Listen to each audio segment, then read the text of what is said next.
Let's forget the complex headlines for a minute and all those dense reports. If you really want to understand the state of Sri Lanka's economy, the truest indicator isn't in some government building. It's right there in your shopping bag. So we're going to start with just a single number that tells a huge story.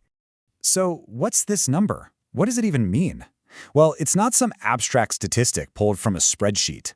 This is the price someone, just like you, recently paid for a single everyday item. Yeah, that's right. 550 rupees for 1 kilo of tomatoes. Just let that sink in. It's a number you really feel in your wallet, right? And it tells us so much about where the country is at this very moment. So let's start right there with what I'm calling your personal price tag. This is the most direct economic indicator you're ever going to get. It's the inflation you can actually see and touch at the market. Okay, now what's really fascinating here is just how wild and volatile everything is. Just look at that year-on-year change column. Tomatoes are up a staggering 94% from last year, and beans up 77%. That's insane. But then look at the month-on-month change. Snake gourd dropped over 40% in just 1 month. It's a totally chaotic picture. It tells us that, yeah, the big scary crisis might be over, but the whole system is still incredibly fragile. And this quote, it just nails it, doesn't it? Tomatoes are out here doing crypto returns. It's perfect. When a basic vegetable is acting like some speculative, high-risk digital asset, you know things are just not normal. It really captures that feeling of absurdity. You know, that kind of craziness makes you wonder, with prices this wild, is there any good news out there? Is anything getting cheaper? And believe it or not, the answer is yes. A bunch of key essentials are actually cheaper than they were a year ago. We're talking eggs, coconuts, big onions, even dal. These are the staples in pretty much every household. So what this really shows is that the recovery isn't some simple straight line. It's totally uneven. You've got real progress in some areas and real pain in others, all at the same time. Okay, so let's zoom out a bit. We've looked at our personal shopping lists. Now let's look at the nation's shopping cart. What are the bigger production and industrial signals telling us about the engine of the economy? Is it even running?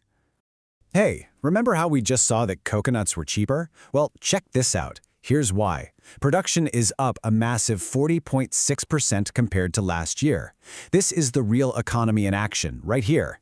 When you have more of something, when supply goes up, prices tend to fall. It's a direct line from what's happening on the farms to what you're paying at the store. And it's not just about agriculture. The country's industrial production is up almost 6% overall, which is a really healthy sign. Just look at the growth in things like chemicals and food products. The engine is definitely turning. And more production means more economic activity. And that's the foundation for everything else, right? Jobs, long-term stability, the whole shebang.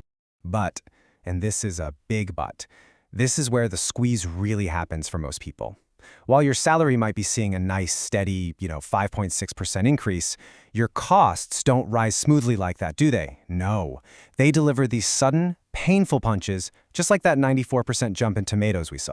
And man, this quote just hits home so hard. You're not richer, you're just better at pretending.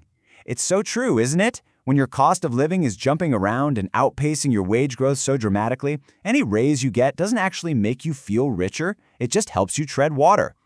Okay, so if our personal costs are all over the place and our wages are struggling to keep up, what's happening on the national level? To get a handle on that, we need to follow the money. We got to look at the big levers: interest rates, credit, and money supply.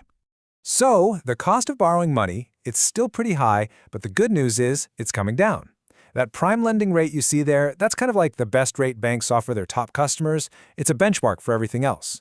What this tells us is that the central bank is walking this really tricky tightrope. They're trying to encourage growth without letting inflation get totally out of control again. It's like they're driving with one foot on the gas and the other hovering right over the brake. And here is a super important point for you to remember.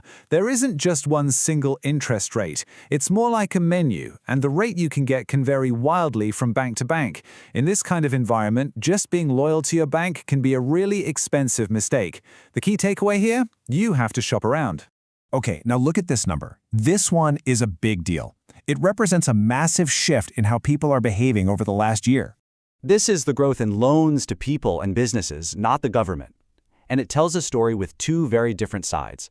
On one hand, it's a great sign of confidence, right? People feel secure enough to borrow and invest again. But on the other hand, it's a huge risk signal. Debt is creeping back into daily life, and that means we all need to be a lot more cautious. So, After digging through all this data, from tomatoes to interest rates, what does it all mean for you? How do you actually navigate this new reality? Well, this is your personal economic playbook.